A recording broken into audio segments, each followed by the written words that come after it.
É porque o podcast, eu sempre falo isso, e assim, as pessoas às vezes não acreditam em mim. Ele é uma coisa de cauda longa, ele é um projeto que demora a tracionar, ele precisa ganhar corpo, porque principalmente, cara, vocês não são apresentadores, mas a magia do podcast está nessa dicotomia entre você dominar um assunto e não saber como conduzir esse assunto. Uhum. E aí você fica ali tentando equilibrar essa forma, né? Pô, e aí você vai aprendendo a conduzir o programa. Eu, por exemplo, eu sou um péssimo apresentador. Eu venho aqui, eu sento, eu paro, eu fico ali lendo, estudando, e aí eu faço tudo diferente do que eu me programei para fazer. E fica melhor, talvez, né? Ou pior, né? Não sei. Mas eu penso que o podcast tem justamente essa pegada que você disse. Se você vai assistir um programa que é muito ensaiadinho, aí eu vou assistir um programa de entrevista na televisão. Porque eu penso que o podcast não é para ser ensaiadinho. Né? A gente tem, vamos conversar sobre esse assunto, você sabe isso, eu sei aquilo, e vamos batendo um papo, e aí vamos falar uma besteira aqui, vamos errar, e aí eu olhei para o lugar errado e tal, e tá tudo bem, porque ele costuma muito dizer isso quando a gente vai no podcast, e fala assim, olha, a gente está numa mesa de bar, batendo um papo, e por acaso tem alguém filmando a gente. Depois a gente vai colocar isso para alguém assistir.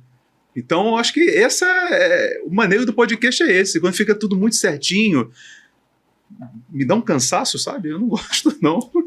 Mas é porque você tendo um roteiro ali para... Eu não sei se vocês roteirizam, pelo menos basicamente, minimamente, o episódio de vocês. Não tem roteiro nenhum. Você faz roteiro? Eu pego umas perguntas, porque assim, eu costumo esquecer, cara. E aí eu pego e falo assim, isso aqui eu não posso deixar de trazer, por exemplo. Eu não posso deixar de perguntar. Mas é diferente, né? Mas não é um roteiro. Aí é alguma coisa que você vai ter, assim, uma base para você... Por exemplo, a gente vai ter um entrevistado, ela faz isso, eu quero perguntar isso aqui para ela. E teve por exemplo, quando a gente trouxe a menina da cerveja, eu falei, essas 3 perguntas eu não posso deixar. Hipacondríaca. Eu já segui ela. Quando eu parei de beber, eu parei de seguir. Ela tá 90 dias sem beber, fazendo um projeto desse, tal, maneira assim. Não, e assim, eu falei, essas 3 perguntas eu tenho que fazer para ela. Eu não fiz. Uma merda isso, cara. Cara, porque o papo foi tão maneiro que as 3 perguntas que eu fazia eu não fiz. Mas, rolou. Sabe, assim, aconteceu mas foi legal, sabe? Eu acho que essa é a magia do podcast. O que eu acho muito maneiro do J-Gui, especificamente, é que ele fica anotando. Cara, eu tô inquieto que eu esqueci meu papel. Não, inclusive, pausa aí rapidinho que eu vou pegar uma Não, eu esqueci, eu cara. esqueci de uma coisa que eu queria fazer. Tô inquieto, que eu não sei o que eu faço com a mão, tá sempre papel e caneta.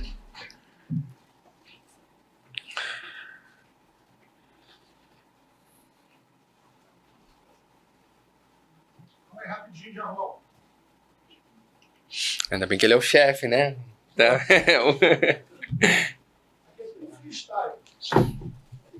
Mas é isso que é bom no podcast, o freestyle, a improvisação. Vai lá. E aí a gente vem para a segunda parte que eu tinha separado e eu esqueci de pegar. Pô, cara, muito obrigado. Caraca, presente para vocês. Muito obrigado, cara. Para quando você anotar as suas coisas, maravilhoso. Você lembrar cara, de mim. Ainda sem pauta, cara. É maneiro, né? Porque aí você pode desenhar junto, rabiscar. Ele só vai comprar caderno, tem que ser sem pauta. Só escrevo sem pauta, mano. Eu odeio caderno com pauta. Acho que é de rodar. E aí eu tinha falei, cara, eu vou separar pra eles. E aí eu esqueci. Aí quando eu vi você sentado aqui sem o livro, sem o caderninho, eu falei, caralho. Eu esqueci de pegar o caderno pra ele. Você ganhou outro que nem eu. Pronto, já anotei aqui, vi. 7 de abril de 2026, Beta Papo. Aí, já... E eu acho sensacional, porque você vai ali... Se faço isso, deu ruim. Pra mim ainda não deu ruim, eu não consigo. Ou eu presto atenção ou eu anoto. Porque se eu começar a escrever, daqui a pouco o podcast acaba, eu tô aqui e esqueci que eu tava batendo papo. Aí você começa a ver você virou um espectador da parada, né? Um monge copista. Pode crer. Monge copistas eram beneditinos, não é? Isso, beneditinos. Então aí, o que leva pra gente, olha que legal. Aí pronto, repertório, viu? E aí eles eram beneditinos, né? E é uma... Cara, eu tava lendo outro dia uma parada muito interessante, cara, sobre o resgate da cultura grega na era pré-renascimento, que ela tem uma influência árabe gigante, porque os árabes foram os primeiros a catalogar e a guardar esses registros gregos que se perderam e só foram recuperados depois da invasão da Península Ibérica pelos árabes. Eu não sabia disso. Porque a partir da invasão da Península Ibérica, as referências filosóficas elas começam a se cruzar. Exatamente, E aí o Ocidente começa a conhecer, né, parte da Europa começa a conhecer mais Aristóteles, apresentado a Avicena também, as coisas meio que se misturam. Eu não sabia, pensei que tinha seguido uma linearidade. Não, beleza. Foi pro Império Romano, do Império Romano, quando caiu, entrou aquela parte do Carlos Magno, e a parada seguiu e foi embora. Não sabia. Só tinha Platão, né? Só até Platão que tinha ali, e aí a parte toda depois dele. E olha que Aristóteles, tipo, é filhote de Platão, né? Tá, tudo junto e é como se tivesse um rompimento ali. E ainda bem que alguém em algum lugar do mundo guardou isso e depois divulgou de novo, né? Eu achei isso sensacional. Eu ia morrer sem saber. Porque eu tô fazendo faculdade de história, cara. Sério? Sério. Eu decidi não negligenciar meus sonhos na minha vida mais. Assim, eu tenho Parabéns. O cara tem 3 filhos, trabalha 70 horas por semana e falou assim, não vou fazer na faculdade. Vou fazer na faculdade. Não tô fazendo nada mesmo. Não tô fazendo porra nenhuma, tá tranquilo. Meu dia tem 74 horas. E aí eu tô estudando exatamente a história da educação. É uma das disciplinas da faculdade. E aí eu tô ali. E eu tava vendo essas. Tem pouco tempo. E aí eu tava lendo sobre isso. Eu falei, cara, que fantástico, velho. Eu não sabia. Eu estudei isso quando eu estudei filosofia da educação. Porque você fez um monte de parada também, né? De filosofia. Eu já tinha uma pós em história. Eu tenho pós em história do Brasil. Caramba, que maneiro. E aí eu falei, não, agora eu quero fazer o bacharelado em história para depois, sei lá, licenciatura talvez, mas... Enfim, porque a gente tem que ser multifaceta, né, cara? Não dá pra você analisar e você construir a sua vida olhando pra frente. Roteiro, né? Não tem é sempre pra trás, é sempre... E o que... tem um discurso do Steve Jobs que é Connecting the Dots, de Stanford, que fala exatamente sobre isso, né? De você só consegue construir as coisas quando você vai pra trás. Mas você sabe que você precisa de uma certa idade pra fazer isso, né? Eu estava fazendo um estudo sobre psicologia, né? Estou fazendo um estudo sobre psicologia ainda, né? Nesse ponto, que eu gosto também dessas áreas. Você vai diversificando. E você precisa ter uma certa idade para você começar a entender que isso é bom, que isso é necessário. Talvez você, há 20 anos, não tivesse esse pensamento. Por quê? Porque você estava no amadurecimento, então você estava numa etapa de produzir, ser útil e tal. Aí chega no momento que você já viu que você é útil, que você produz, que você já está ali, tá, e agora? Aí você naturalmente você começa a olhar para o teu... Pô, ok. E aí eles até dizem que são 2 palavras, ratificar e retificar. Né? Você olha para trás, pô, isso aqui é legal, eu vou manter, pô, isso aqui não, e eu vou começar a modificar. E aí justamente essa fase, né? Você precisa de um certo amadurecimento para você conseguir fazer essa ligação, né? E é mais ou menos aí volta dos 35, 40 anos que isso começa. A minha ânsia foi pros 40 mesmo. Essa fase mais ou menos. 30 e muitos, nessa fase. É até chamada popularmente a crise da meia-idade. É como se desse uma crise. Crise não é aquele negócio, estou em crise, não é, mas crise é justamente esse... Tá, e agora? É justamente nessa fase que você está num nível de maturidade que algumas coisas param de fazer sentido. E outras começam a fazer muito sentido. Você fala assim, pô, mas eu queria tanto fazer história. Pô, eu vou fazer história. Mas eu não tenho tempo. Mas eu vou arrumar tempo. Não, você arruma. Arruma? Você arruma. Eu tava vendo um cara na internet falar, um defensor público, desses que lança conteúdo, vende curso e tal, que pra mim não tem problema nenhum, muito pelo contrário. Claro. Mas ele falou uma parada que eu achei... Ele tem 6 filhos, né? O cara é defensor público, ele é estrategista digital, ele faz marketing digital e ele tem 6 filhos. E aí ele falou, cara, Acho se eu que tivesse... sei quem você tá falando. Eu não me lembro o nome dele. Mas a imagem dele... Tá... mas ele é grande, ele tem papo de 1 milhão assim, de seguidores do Instagram. E ele falou, cara, você arruma tempo. Porque quanto mais coisa você tem pra fazer, menos as coisas corriqueiras passam a ser difíceis e irrelevantes. Então, por exemplo, você tá ali, pô, cara, eu tenho 1000 paradas pra fazer, mas lavar prato. Pô, mas lavar prato passa a ser uma parada tão corriqueira que você faz ali, meu irmão, fazendo outra coisa. E você tá lavando prato enquanto você tá resolvendo um orçamento doméstico com a sua mulher. E vai embora. Aí, pô, você botou 2 paradas ao mesmo tempo. Então a coisa começa a ser dinâmica. E aí você vai... e o descanso ativo, né, que o educador físico fala muito sobre, né? Sobre você tá fazendo uma coisa e ao mesmo tempo você tá produzindo de uma outra forma. Enfim, você não precisa mais ficar no sofá vendo Netflix. Eu não vejo Netflix, por exemplo. Eu era um cara viciado em série, eu não vejo. Não tenho tempo de ver. Não sei quanto vocês... O que é mais triste, né? Porque você tem que escolher entre faculdade, livro, estudo aleatório, prazer ali, e aí você vê, não vou ver série. Não vejo. Abolir. Eu acho que SEG combina com noite de hambúrguer. É tipo assim, eu fazer uma noite de hambúrguer, você passa tipo meia hora, assiste um episódio, e na semana seguinte você vai assistir mais um episódio e tal. Sabe como é que eu chamo série na minha vida hoje? Longa-metragem. Que eu demoro uma semana pra ver um filme. Pra ver um filme. E aí eu vou vendo 15 minutos um dia, 10 no outro, 20 no outro. Aí é isso. Quando tem um Handcliffe ali, pum, eu parei, beleza, deixa aqui, vamos lá na próxima. Porque eu fico com suspense até o próximo pedaço. E vai levando, é legal isso. Agora, cara, tem uma parada aqui que, assim, vamos mudar um pouco assim, trazer de volta, né, pro meu pré-roteiro.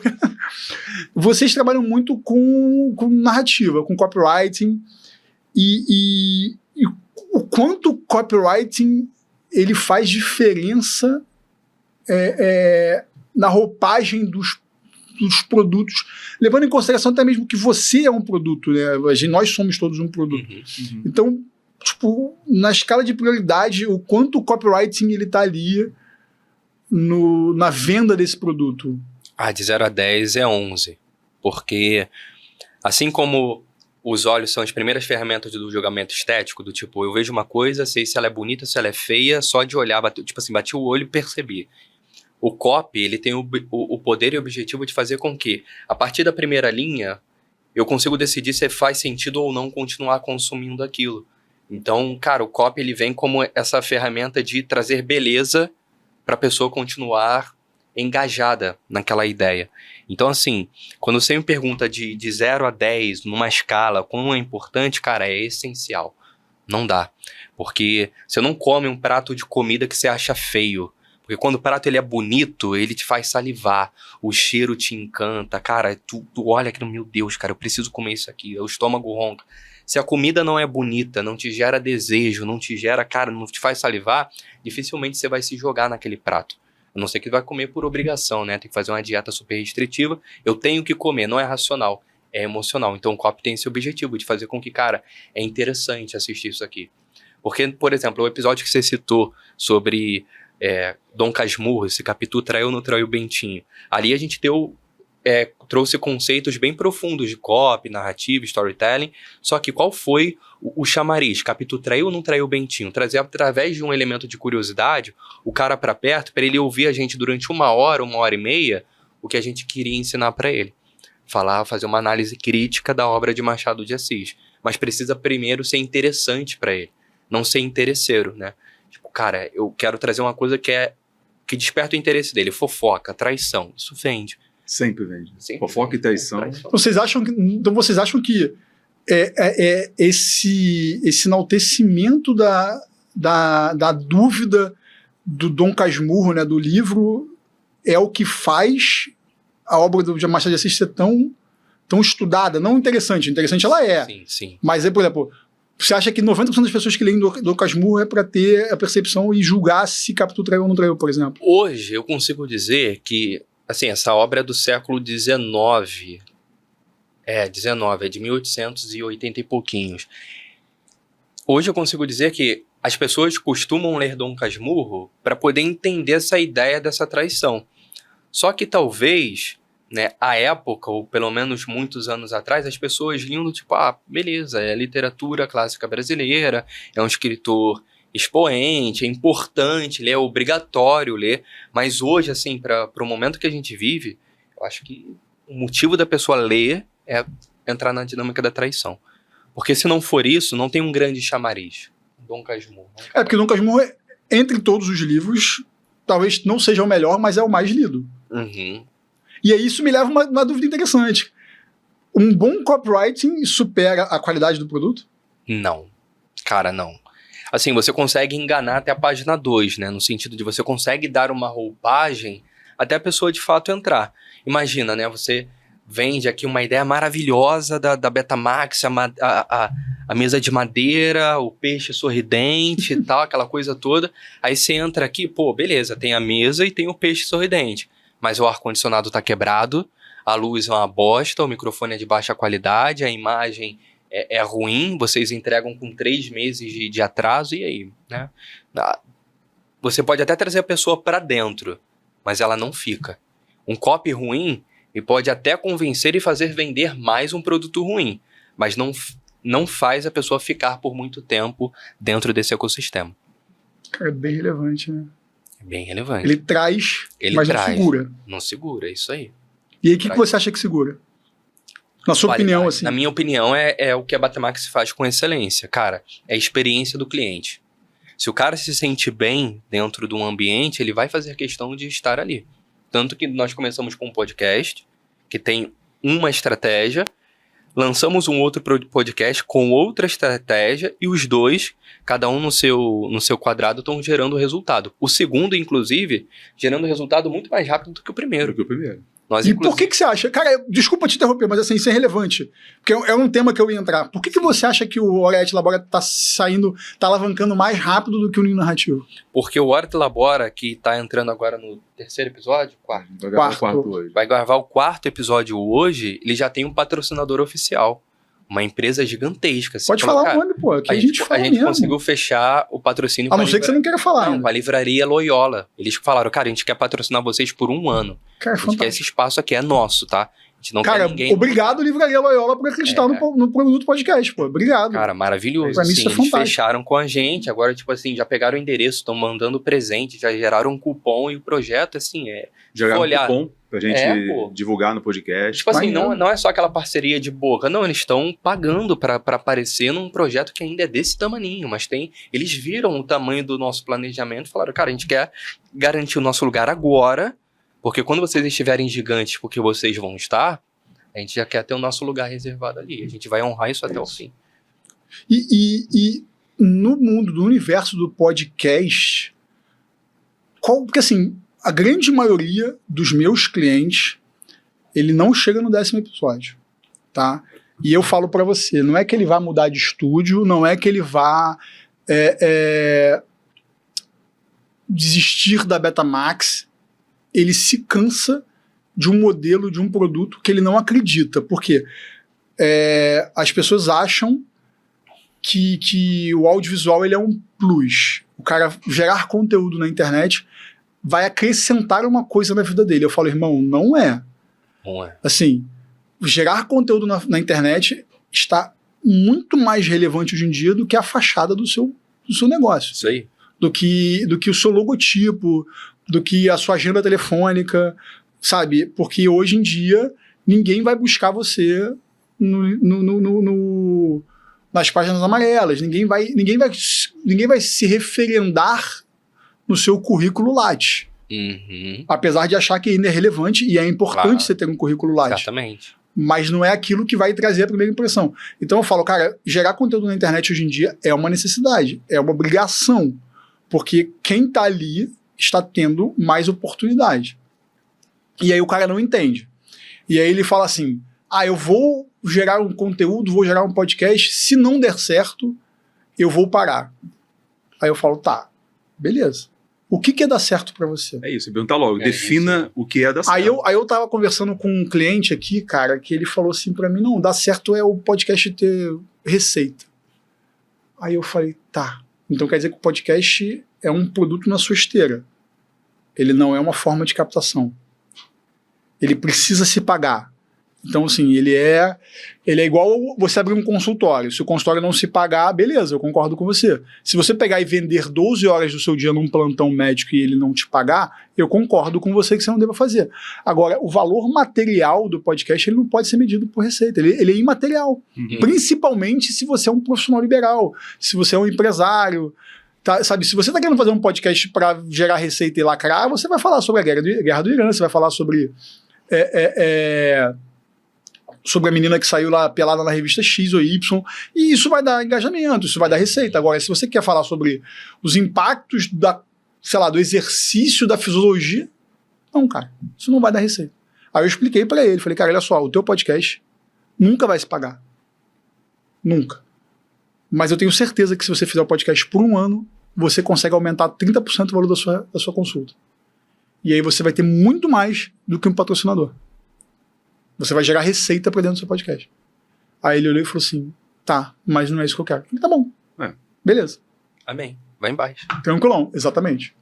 E tem pessoas hoje que conseguem enxergar valor nisso. Uhum. E conseguem enxergar que a autoridade do podcast na maioria das vezes, ela é imaterial. E ela não vem através de patrocínio, a não ser que você esteja fazendo um projeto muito específico, como é o caso do podcast de vocês, ou como é o caso do Copacabana Talks, que é o podcast que fala sobre várias coisas. Mas na maioria das vezes não é, cara. Existem histórias que acontecem só no podcast.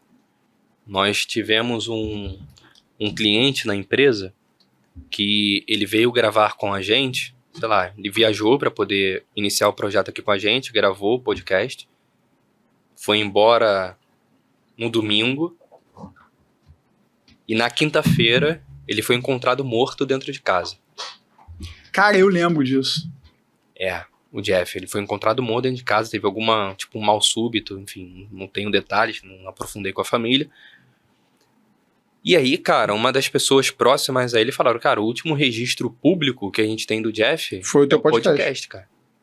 E no podcast, ele deixou uma mensagem pra família dele, pros funcionários da empresa, e aí ele falou assim, cara, hoje, no podcast ele falou alguma coisa semelhante assim, cara, hoje se eu morresse, eu morreria feliz. É isso. Eu criei meus filhos, fiz isso, fiz aquilo outro. Aí, tipo assim, ele falou uma coisa assim do nada. Eu achei, não, por que o cara falou isso? Mas tá bom, o espaço é dele, ele fala o que ele quiser. Depois ele morre, cara. E assim, é uma coisa completamente imaterial, é uma coisa completamente fora da normalidade. Não se deve abrir um podcast pensando que as pessoas vão morrer, não é isso, mas são coisas que acontecem, né? Existem pessoas que vão conhecer a sua marca através de um corte que vai ser veiculado, ou um possível cliente que vai entender uma necessidade para a empresa dele, vai entrar em contato, ou uma marca que, cara, eu preciso estar ali. Então, não dá para medir o ROI de um podcast. Não. Você tem que olhar assim, eu estou faturando tanto, ok. Aí, depois de um tempo com o podcast, quais foram os impactos, né? A minha rede aumentou, teve algum cliente que veio através de um podcast pela indicação, ou alguém que gravou comigo, contratou um serviço, um produto, alguma marca me procurou para poder patrocinar, ou abordei alguém que brilhou os olhos quando eu falei que eu tenho um podcast, cara, quero participar. Como é que foi? Então tem que ter sempre um olhar atento ali nas entrelinhas.